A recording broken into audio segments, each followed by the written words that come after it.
ताज्या बातम्यांसाठी महान करेला सबस्क्राइब करा आणि बेल आयकॉनला क्लिक करा। प्रभाग 4 ड मधील अपक्ष उमेदवार डॉक्टर महेश कुमार कांबळे यांचे नागरिकांना भावनिक आवाहन। प्रभाग क्रमांक 4 ड मधून अपक्ष उमेदवार म्हणून निवडणूक लढवत असलेले डॉक्टर महेश कुमार कांबळे यांनी नागरिकांना भावनिक व खात्रीलायक शब्दात विनम्रपणे आवाहन केले आहे।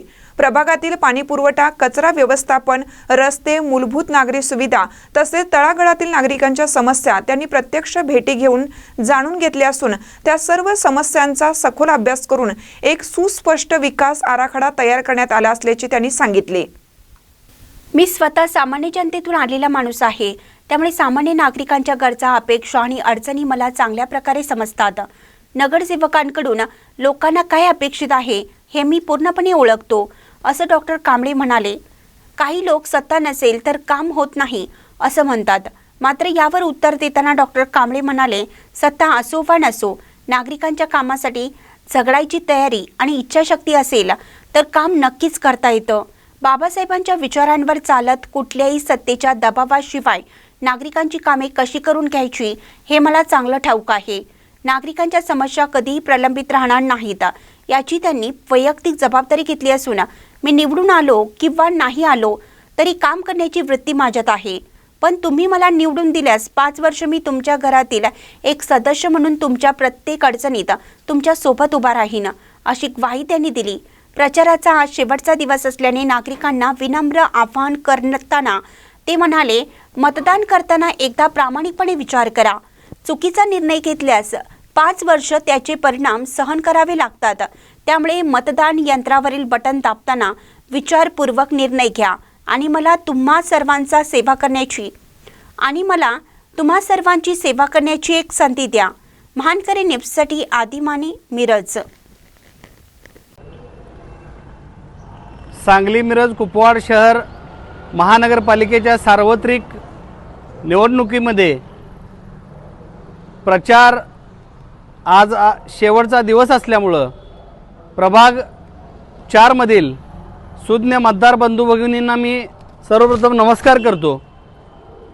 गेले 10-12 दिवस जो निवडणुकीच्या अनुषंगानं मी स्वतः अपक्ष म्हणून प्रभाग 4 ड मधून निवडणूक लढतोय आणि ही निवडणूक लढत असताना गेले 12-13 दिवस मी प्रचाराच्या दरम्यान या प्रभागातल्या सर्व जाती धर्मातील सुज्ञ मतदारांशी, बंधू भगिनींशी भेटीगाठी घेतल्या, त्यांचे प्रश्न जाणून घेतले, त्यांच्या अडचणी जाणून घेतल्या आणि त्यामध्ये मोठ्या प्रमाणात मला प्रभाग 4च्या मतदारांचा भरघोस पाठिंबा पण मिळाला, चांगला प्रतिसाद मिळाला। मला आज प्रचाराच्या शेवटच्या दिवशी माझ्या प्रभाग 4च्या सर्व सुज्ञ मतदार बंधू भगिनींना एक आश्वस्त करायचं आहे, एक खात्री द्यायची आहे की माझ्यासारखा एक सर्वसामान्य तळागाळातून आलेला, सातत्यानं बहुजन समाजातील सर्व जाती धर्मातील अन्यायग्रस्त लोकांसाठी प्रामाणिकपणे झटणारा, कामगार वर्गाला न्याय मिळवून देणारा उमेदवार आपल्या प्रभागामध्ये उभा आहे आणि या प्रभाग 4 मधले असंख्य प्रश्न मी जाणून घेतलेले आहेत, असंख्य विकासाची कामं जी अपूर्ण आहेत त्याची माहिती घेतलेली आहे। प्रभाग 4 मधल्या सर्व जनतेला मी हात जोडून विनंती करतो की ही लढाई धनशक्ती विरुद्ध जनशक्ती आहे। गेली 10-15 वर्ष जे नगरसेवक आहेत ते पैशानं गलेलट्ट आहेत, ते पैसे वाटतील, आमिष दाखवतील, त्याचबरोबर दुसरे प्रतिस्पर्धी उमेदवार सुद्धा त्याच ताकदीचे आहेत।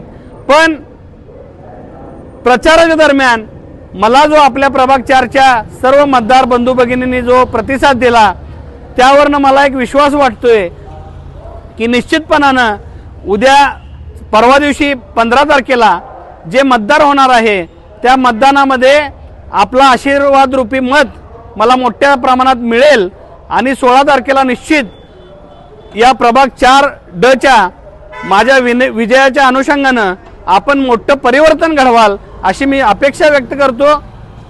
मी आपल्यातला एक सर्वसामान्य तुमचा मुलगा आहे, तुमचा भाऊ आहे, त्यामुळं माझ्यासारख्या आपल्या कुटुंबातला एक व्यक्ती समजून सर्वसामान्य कार्यकर्त्याला जर आपली सेवा करण्याची संधी दिली तर निश्चितपणानं मी आयुष्यभर तुमचा ऋणी राहीन आणि आपल्या प्रभाग 4 मधल्या कुठल्याही प्रश्नासाठी तुम्हाला कुठं वन फिरावं लागणार नाही. मी स्वतः तुमच्या दारामध्ये येऊन तुमचे प्रश्न जाणून घेऊन 100% सोडवण्याचा प्रामाणिक प्रयत्न करेन आणि प्रभाग 4 मध्ये एकही समस्या शिल्लक ठेवणार नाही.